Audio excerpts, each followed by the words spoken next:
जब आप अहंकार रहित हो जाएंगे, जब आप प्रेम से भर जाएंगे, तो फिर क्या होगा? तकदीर बदलेगी कि नहीं? सुदामा बेचारे गरीब थे, रोटी भी नहीं मिलती थी भरपेट, पर जब से भगवान की चौखट पे गए हैं, क्या हुआ? हाँ जी, क्या बदल गई? हाँ, तकदीर बदल गई। सुदामा को जब भगवान ने अपनी सिंहासन पर बिठाया, तो भगवान ने सुदामा को तिलक लगाया माथे पर। तो भगवान की नजर सुदामा के माथे पर गई, तो माथे पर लिखा था, माथे पर लिखा था कि सुदामा श्रीहीन है ना? क्या लिखा था? मतलब लक्ष्मी हीन है, ये गरीब रहेंगे। इनकी किस्मत में क्या लिखा था? ये सदा गरीब रहेंगे, ये सदा उनकी किस्मत। भगवान ने तिलक लगाते समय, अरे मेरे भक्त की किस्मत में ये लिखा, किसने लिखा? ब्रह्मा जी बोले, हाँ सरकार हमने लिखा। तुमने लिखा, अब हम देखो क्या करते हैं। तुमने लिखा है कि सुदामा सदा गरीब रहेगा, तो भगवान ने चंदन, यहां लिखा था सुदामा सदा गरीब रहेगा, ये किस्मत थी सुदामा की लिखी। तो भगवान ने क्या किया? इसमें पूरे में चंदन लगा के ढक दिया, और भगवान ने चंदन लगा के सुदामा के माथे पे चंदन लगाया, और यहां से भगवान ने उंगली को यूं कर दिया, तुम्हारा लिखा काट रहे हैं। और फिर भगवान ने अपने हाथों से लिख दिया भाव से, सुदामा सदा अब अमीर रहेंगे, तकदीर हम बदल रहे हैं। भगवान ने सुदामा की दरिद्रता अपने चंदन से ढक दी, उनके माथे की रेखाएं भगवान ने ढक दी और अपने हिसाब से लिख दी।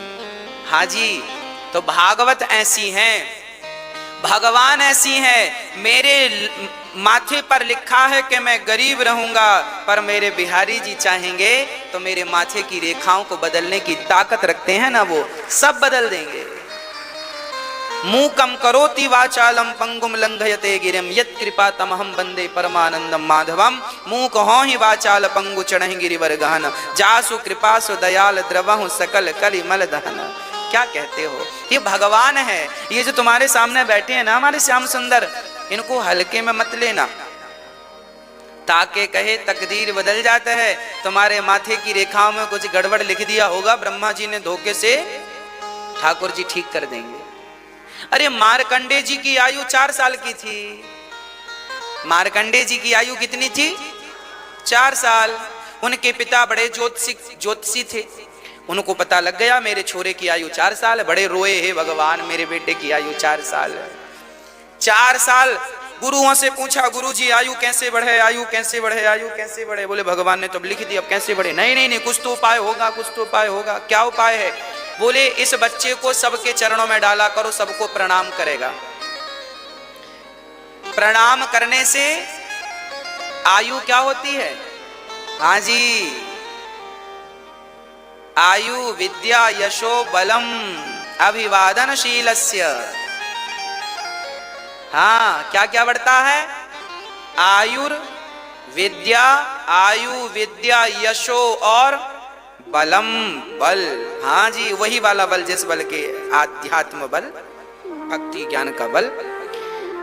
आप अपने बच्चों को चरणों में डाला करो, जो मिला सबको प्रणाम करो। मैयाओं को प्रणाम करो, पिताओं को प्रणाम करो, गुरुजनों को प्रणाम करो, अतिथियों को प्रणाम करो, माथा टेक टेक के प्रणाम करें। मार्कंडे जी के पिताजी घबराए, छोरा मर जाएगा। तो उनके गांव में कुछ महात्मा लोग आए, तो बच्चे को सबसे पहले ले जाके पांव में डाला, जाओ साष्टांग प्रणाम करो, लेट जाओ। तो वो बच्चा छोटा लेट गया तो संत तो दया उठाए, ओहो कितना प्यारा बच्चा है, दीर्घ जीवी भव, भगवान खूब लंबी आयु दें। संतों के मुंह से आशीर्वचन निकल गया। अब जब निकला तो उनके पिताजी ज्ञानी थे, मार्कंडी जी के गुरुजी, आपने कह दिया दीर्घ जीवी भव, और ये कल मरने वाला है, इसकी आयु कल पूरी हो रही है, 4 साल कल पूरे हो रहे हैं।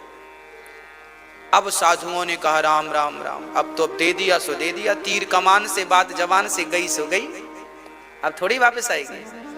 अब कह दिया है, होगा। अब सारे साधुओं ने भगवान से कहा, हे भगवान हमारी सारी तपस्या तुम ले लो पर हमारा वचन मिथ्या ना जाने दो। और भगवान भक्त के वचन की बड़ी कद्र करते हैं मेरी माँ। यदि आपने एक माला जप लिया है राम राम राम राम और आपके मुंह से मेरे लिए आशीर्वाद निकल गया ना, तो आपकी उस एक माला के भजन के प्रभाव से ना आपने जो बोला है वो सच होगा। तो साधुओं तो दिन भर माला जपते हैं, उनकी वाणी मिथ्या होगी क्या? अरे हमारे गुरुजी कह बस दें कि जाओ तुम ठीक हो जाओगे, ये काम बन जाए, कह दिया ना कोई टाल नहीं सकता, होगा। हमारे गुरुजन केवल यूं कर देते हैं ना तो काम बन जाता, आशीर्वाद दे देते हैं। आपके सिर पे अपना हाथ रख देते हैं तो काम बन जाता है। हाँ जी, गुरु केवल आशीर्वाद दे दें, गुरुजनों का दर्शन हो जाए तो काम बन जाता है। अब सारे साधुओं ने कहा, भगवान अब हमारी सारी तपस्या ले लो पर इसके रक्षा करो। तब भगवान वहां पर लिखा है कि मार्कंडेय जी को संतों के आशीर्वाद से इतना आशीर्वाद मिल चुका था कि भगवान को उनकी आयु बढ़ानी पड़ी। और जानते हो कितनी बढ़ी? कितनी? एक कल्प कितना बड़ा होता है? 1000 चतुर्युग गुजर जाएं, सतयुग, त्रेता, द्वापर, कलयुग, ये चारों। कलयुग की आयु है 4,32,000 वर्ष। कलयुग की आयु कितनी है? 4,32,000 वर्ष, जिसमें अभी 5,500 साल बीते हैं। ऐसे कलयुग, सतयुग, त्रेता, द्वापर, कलयुग, सतयुग, जैसे 7 दिन का एक सप्ताह होता है, 30 दिन का एक महीना होता है, 12 मास का एक वर्ष होता है, उसी प्रकार 1000 बार जब सतयुग, त्रेता, द्वापर, सतयुग, त्रेता, द्वापर, सतयुग, त्रेता, द्वापर, कलयुग, सतयुग, त्रेता, द्वापर, कलयुग बीत जाएंगे, तब 1000 बार बीतेंगे, तब एक कल्प होगा। इतनी लंबी आयु अब मार्कंडेय जी को मिल गई भगवत कृपा से। प्रहलाद ने कह दिया खंबे पर भगवान है, भगवान आ गए। भगवान कभी अपने भक्त का वचन मिथ्या नहीं होने देते, बस ये समझो।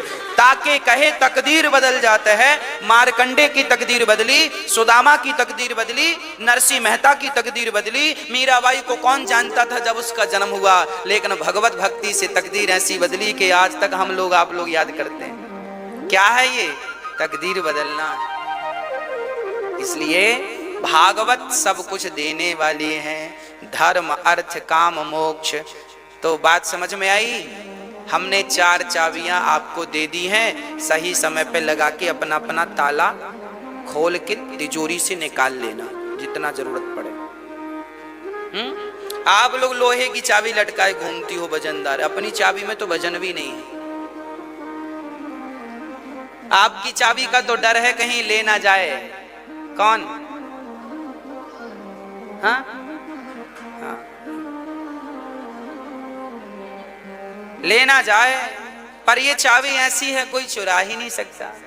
चोर ना लूटे, चोर ना लेवे, और चोरी का कोई सवाल। तो भागवत जी, ऐसी भागवत जी आप सुन रहे हैं जो सब कुछ देती हैं। इसलिए मांगना हो तो केवल भगवान से मांगना सीखिए, कहना हो तो दिल से भगवान से कहना सीखिए। सीधी बात यह है कि भगवान को आप अपना बना लो और भगवान के सिवा आपका कोई ना हो, ऐसा भाव रखो। हे नाथ, आप ही हमारे सर्वस्व हैं। माता रामो मत पिता रामचंद्र, स्वामी रामो मत सखा रामचंद्र, सर्वस्वं मे रामचंद्रो दयालुर, नान्यम जाने नैव जाने न जाने। मैया जी, कौन है भगवान हमारे? सब कुछ है। इसलिए एक भगवान से पक्का वाला रिश्ता बनाओ, बाकी दुनिया वालों से रिश्ता बनाओ पर बहुत पक्का नहीं हो।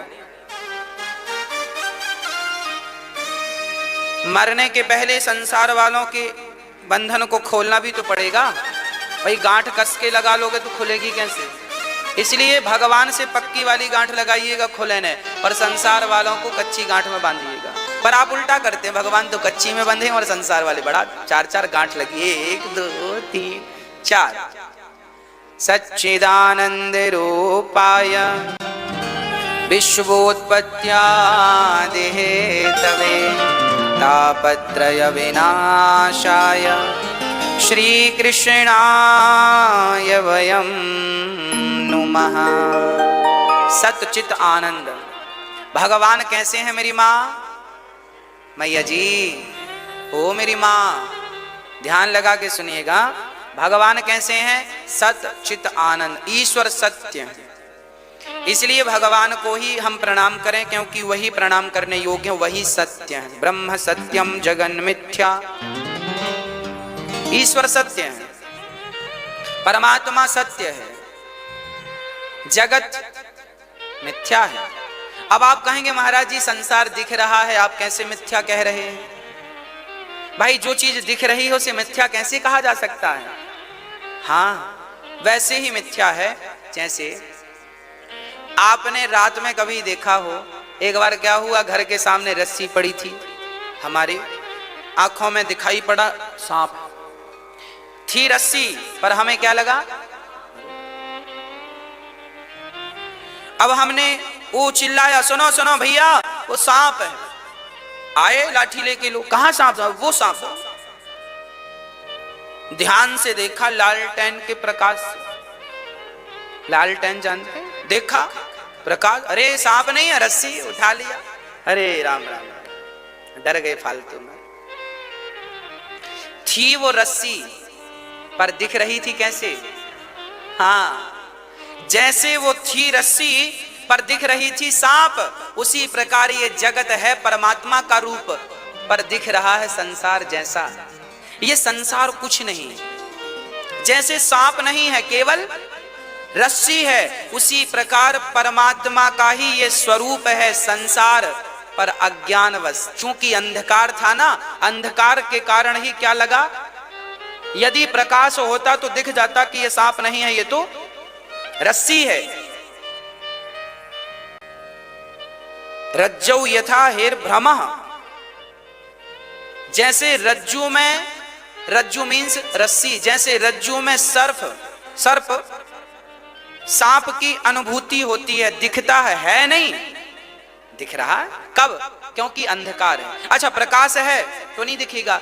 जो लोग अज्ञानी हैं उन्हें ही ये संसार नजर आता है, जो ज्ञान के प्रकाश, ज्ञान की टॉर्च से देख रहे हैं, वो संसार में भी परमात्मा का अनुभव कर रहे हैं। कण कण में हरि व्यापक सर्वत्र समाना, ईश्वर सब जगह है। सी राम माया सब जग जानी, कहां नहीं है भगवान? भगवान है सब जगह, पर वो नजर इसलिए नहीं आता क्योंकि अंधकार है। अंधकार मीन्स अज्ञान का। आज लोगों के पास अज्ञान ज्यादा है, ज्ञान की टॉर्च तो कम लोगों के पास। जिनके पास टॉर्च है ज्ञान की, वो समझ रहे हैं कि ये स्त्री नहीं है भगवान है, ये पुरुष नहीं है भगवान है, ये चींटी नहीं है भगवान है, ये माँ नहीं है भगवान है। पर जिनके पास ज्ञान नहीं है वो तो अपनी माँ का भी हाथ पकड़ पकड़ के निकाल रहे हैं। क्यों? क्योंकि उनके पास ज्ञान की टॉर्च, क्योंकि उन्हें रस्सी में क्या नजर आ रहा है? सांप नजर आ रहा है, जबकि है वो रस्सी। उसी प्रकार ये जगत जगत नहीं है, ये जगत ही जगन्नाथ है। पर लोगों को जगन्नाथ नजर ना आकर के क्या नजर आता है? जगत नजर आता है। क्यों नजर आ रहा है? क्योंकि अंधकार है, अज्ञान का। इसलिए हमारे भीतर क्या होना चाहिए? ज्ञान का प्रकाश होना चाहिए।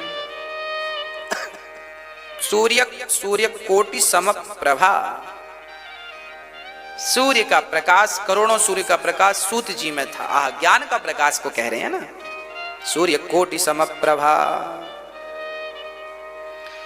इसलिए भगवान इस भाव से ईश्वर सत्य है। चित मीन्स प्रकाश, वही ज्ञान का प्रकाश। परमात्मा सबके भीतर बैठा है। अब आप कहेंगे महाराज जी भगवान सबके भीतर बैठे हैं, तो क्या चोर के भीतर भी बैठे हैं? हाँ। तो क्या गलत व्यक्ति के भीतर भी बैठे हैं? हाँ। अरे महाराज जी फिर सबके भीतर भगवान बैठे हैं तो चोर फिर चोरी क्यों करता है? गलत व्यक्ति गलत क्यों करता है? फिर नहीं करना चाहिए। हाँ मैया, ओ पंचायती मैया हो गई, अब ध्यान दो।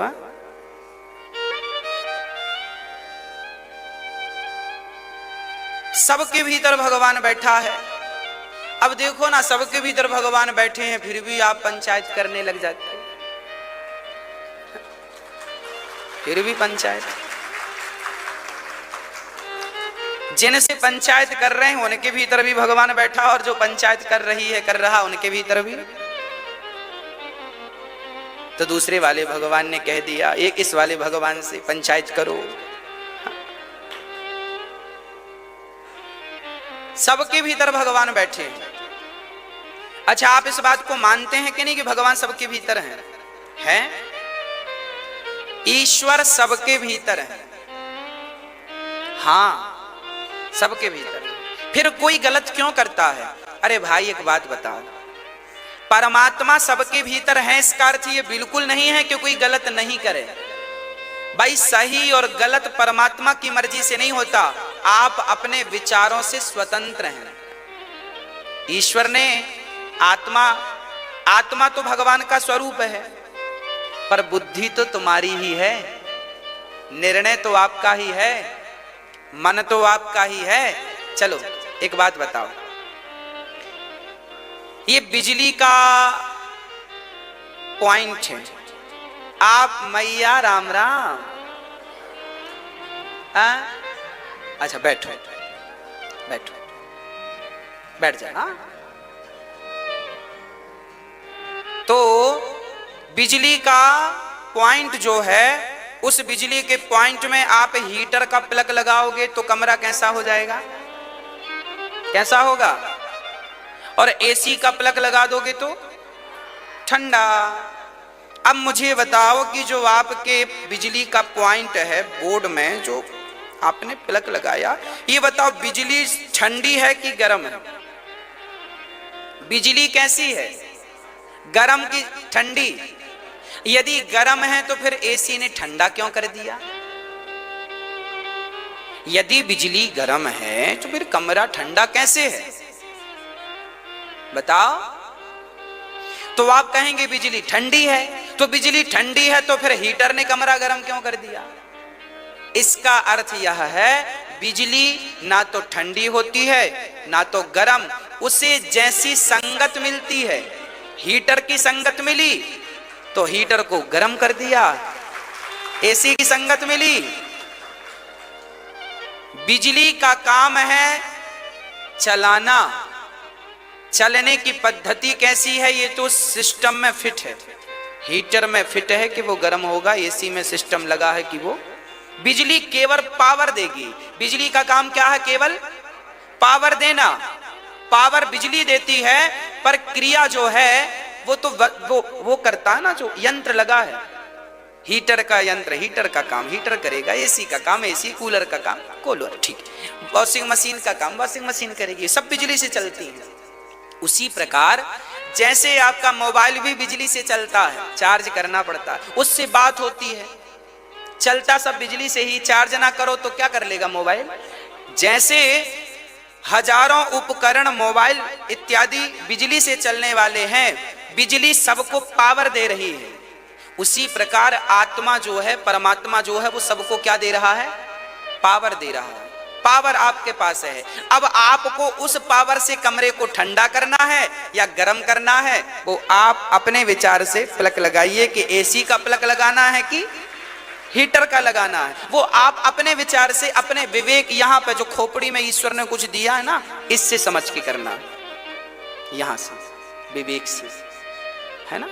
अब परमात्मा ने पावर दिया है, हमें पता है कि ये लड़की है, ये लड़का है, हमें पता है कि ये हमारी माँ है, ये हमारा पिता है, हमें पता है ये गड्ढा है, ये कुआं है, ये तालाब है। अब जब हम जानबूझ करके कुएं में कूदेंगे तो परमात्मा दोषी होगा क्या? तुम्हें ज्ञान तो था ये कुआं है, कूदोगे मर जाओगे। तुम्हें ज्ञान नहीं था कि तुम्हारी माँ है, तुमको पेट में रखी है 9 में, तुम्हें ज्ञान नहीं था क्या? था ज्ञान, फिर भी तुम